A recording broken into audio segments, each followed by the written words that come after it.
खासदार प्रियंका चतुर्वेदी आपल्याबरोबर आहेत. मॅडम, आपण पाहतोय की आज निर्मला सीतारामन यांनी केंद्रीय अर्थसंकल्प जो आहे तो सादर केला आहे. या अर्थसंकल्पामधून सर्वसामान्य नागरिकांना, मध्यमवर्गीयांना, त्याचबरोबर शेतकऱ्यांना काय मिळालं असं वाटतंय? मैं मानती हूँ कि बजट में बातें बहुत रखी गई, पर जनता को क्या फ़ायदा होगा उसमें कोई फ़ायदा नहीं होने वाला है.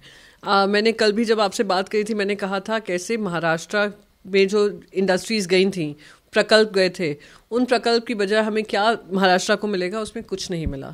गुजरात डायमंड हब है, सूरत डायमंड हब है, वो जो लैब डायमंड्स की बात हुई है, तो उनको उसका फ़ायदा मिल गया, रियायत मिल गई. फिर गिफ्ट सिटी को फिर से रियायत मिली है, बहुत सारी चीज़ें अनाउंस की हैं, पिछले साल भी की थी. तो कर्नाटका को 5,300 करोड़ दिया है, महाराष्ट्र को कुछ नहीं दिया. और ये मैं मानती हूँ कि ये सबसे बड़ी विफलता इस सरकार की है, जो असंवैधानिक सरकार महाराष्ट्र में बैठी है, कि महाराष्ट्र का केस भी नहीं रख पाए सेंटर में. और सेंटर जो बार बार महाराष्ट्र के साथ और मुंबई के साथ नाइंसाफ़ी कर रही है, वो जनता ने अब देख लिया है. फिर आप महिलाओं को देख लीजिए, महिलाओं के लिए कोई भी ऐसा अनाउंसमेंट नहीं हुआ जो महिलाओं को और सशक्त बनाएगा या उनकी शिक्षा की तरफ ध्यान देगा. शिक्षा और हेल्थ के में कोई किसी तरीके का बजट नहीं एलोकेट हुआ है. मनरेगा का बजट कम किया है, 30% कम किया है. तो ये सारी चीज़ें के रोज़गार के माध्यम बनाने पे कोई चर्चा नहीं हुई. इन्फ्लेशन, अगर दुनिया भर में इन्फ्लेशन बढ़ रहा है, हम कैसे मैनेज करेंगे उसके बारे में बातचीत नहीं हुई. तो मैं मानती हूँ ये जो भी बजट हमने सोचा था कि उम्मीद वाला होगा, कल इकोनॉमिक सर्वे कह रहा था कि हम अच्छा करने वाले हैं, तो क्यों नहीं किया गया. कर्नाटक सरकारला दुष्काळ निवारणासाठी जवळपास 3,500 कोटी रुपये देण्यात आलेले आहेत. मात्र आता प्रश्न असा उपस्थित केला जातो की दुष्काळ फक्त कर्नाटक राज्यामध्येच नाही, निवडणुका डोळ्यासमोर ठेवून हा निर्णय घेतला गेलाय. हाँ बिल्कुल, आपने इलेक्शन को ध्यान में रखकर किया. गुजरात इलेक्शन से पहले हमारे राज्य से हमारे प्रकल्प, इम्पोर्टेंट प्रकल्प निकाल दिए गए. फिर साथ ही साथ आप ये देखिए कि आने वाले चुनाव जो 2024 में आने वाले हैं और साथ ही साथ 9 राज्यों में आने वाले हैं, उसके हिसाब से इतने दिनों से लोग कह रहे थे कि टैक्स में रिलीफ मिलना चाहिए. टैक्स में किसी तरीके का रिलीफ से ज़्यादा जो इतने दिनों से होना चाहिए था वो नहीं दिया है. 5 से 7 लाख कर दिया है, जो लॉन्ग ओवरड्यू था.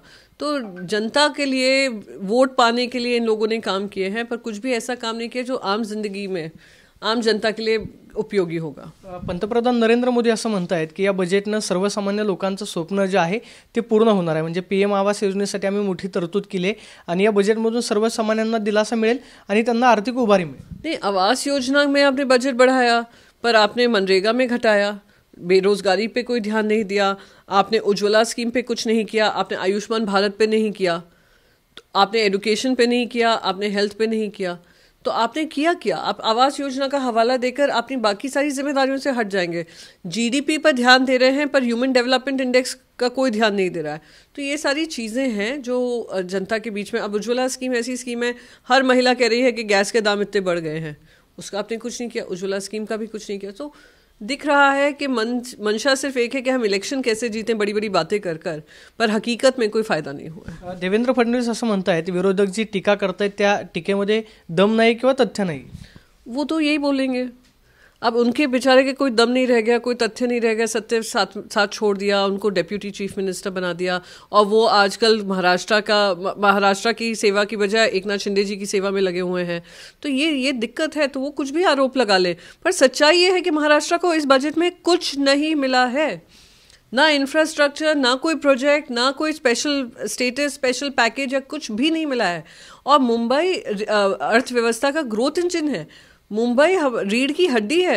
आपने ना मुंबई के लिए किया, ना महाराष्ट्र के लिए किया, और फिर भी अगर इसको बचाने की कोशिश देवेंद्र फडणवीस जी कर रहे हैं, बहुत ही दुखद है. उद्यापासून सभागृह आता सुरू होत आहे. सभागृहामध्ये तुम्ही हा मुद्दा मांडणार आहात. महाराष्ट्रातले जे प्रकल्प इतर राज्यांमध्ये गेलेले होते किंवा अर्थसंकल्पामध्ये तरतूद झाली नाही, म्हणून तुम्ही सभागृहात काय प्रश्न उपस्थित करणार आहात? बिल्कुल करूंगी, क्योंकि महाराष्ट्र के साथ जो नाइंसाफ़ी हो चली जा रही है, केंद्र से भी हो रही है, और वो असंवैधानिक सरकार जो महाराष्ट्र में बैठी है उनकी तरफ से भी हो रही है, ये हमें कतई मंजूर नहीं है. मैं इसका मुद्दा उठाऊंगी. और ये सिर्फ यही मुद्दा नहीं, जो वो हिंडनबर्ग की रिपोर्ट आई है, उसका भी हम मुद्दा उठाएंगे. और हम जिस तरीके से महाराष्ट्र को किस तरीके से बेनिफिट मिल सके उसकी बातें हम आवाज़ उठाते रहेंगे. म्हणजे या अर्थसंकल्पातून सर्वसामान्यांना काहीच मिळालेलं नाही.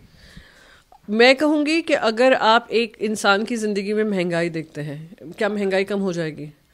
आप उनके देखते हैं कि उनको रोज़गार के माध्यम बने, रोज़गार के माध्यम कुछ बनाए. आपने युवाओं के लिए क्या कहा? मैं स्किल सेंटर बना दूंगी. इतने स्किल्ड लोग बैठे हुए हैं, उनको रोजगार नहीं है, उनका आपने कुछ बात नहीं की। महिलाओं के पास सबसे बड़ी संकट क्या, ना रोजगार है, ना महंगाई का से किसी तरीके का हेल्प मिल रहा है।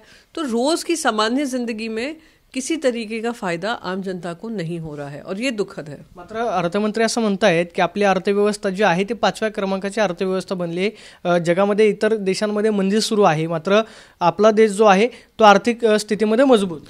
तो अगर हम आर्थिक स्थिति में मजबूत हैं, हमारी कल इकोनॉमिक सर्वे ने कहा कि हम आर्थिक स्थिति में मजबूत हैं और साथ ही साथ हमने सारा रिकवर कर लिया है। जो कोविड की वजह से झटके लगे थे, इंडिया रिकवर कर चुकी है। अगर हम रिकवर कर चुके हैं तो केंद्र सरकार ने प्राइवेट कंजम्पशन जो होता है, डिमांड कंजम्पशन जो होता है, उसको बढ़ाने के लिए जनता के हाथ में जो पैसे मिलने चाहिए वो नहीं दिया है, किसी तरीके का प्रावधान नहीं किया है। तो ये जीएसटी में किसी तरीके का फ़ायदा मिलता जनता को, जीएसटी से राज्यों को फ़ायदा मिलता, या हेल्थ और एडुकेशन जो एक स्टेट सब्जेक्ट है उसका फ़ायदा सरकारों को, राज्य सरकारों को मिलता, तो समझ में आता। पर यहाँ पर उन्होंने किसी का भी ऐसा नहीं है कि काम किया हो किसी के लिए। म्हणजे जनतेला जे आश्वासन दिलेलं होतं ते पूर्ण केलेलं नाही। हां, पूर्ण नाही केलं ना। आता तुम्ही मला सांगा, तुमचा महंगाईचा काय केला? त्यांनी सांगितलं पण नाही। इन्फ्लेशन होणार आहे, इन्फ्लेशनचा काय तुम्ही प्रावधान करणार, उस पर भी कुछ नहीं बोला है। तो बहुत सारी चीज़ें हैं जिस पे उन्होंने जवाब नहीं दिया है। तो एक ऐतिहासिक क्षण था जब देश में राष्ट्रपति और वित्त मंत्री दोनों महिलाएं हैं, और महिलाओं के साथ साथ सभी को एक साथ लेकर चलने की बात थी, उम्मीद थी, उसमें आप उसमें फेल हो गए।